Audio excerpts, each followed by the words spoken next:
Alors c'est un super commentaire parce qu'en fait dedans tu as tous les éléments de réponse. Effectivement quand tu changes, tu passes à une laisse de 20 mètres, de 15 mètres, de 50 mètres, en fait si t'as pas appris à ton chien à ne pas tirer, bah, le chien continuera à tirer, il sera en bout de longe ou en bout de laisse et il tirera.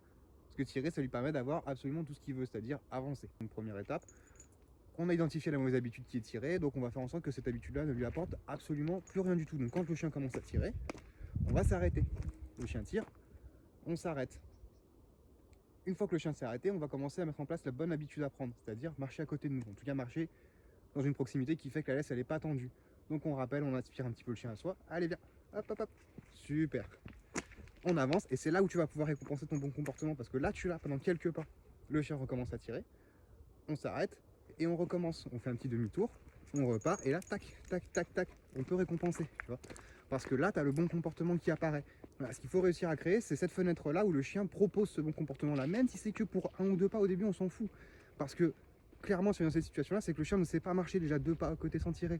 Donc si on arrive à faire cette petite fenêtre où le chien marche pendant 2-3 pas avec nous, il faut absolument en profiter pour récompenser parce qu'on a le bon comportement qu'on veut qui est présent.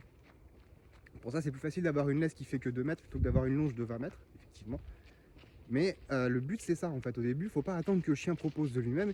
Il faut créer la situation dans laquelle le chien peut proposer ces trucs-là. Et à partir du moment où tu le vois, tu récompenses tout de suite, en fait. Et petit à petit, avec le temps, à force de répéter, le chien va comprendre, en fait. L'éducation, ça se fait pas en 2 secondes. L'éducation, ça se fait sur la répétition et sur la durée.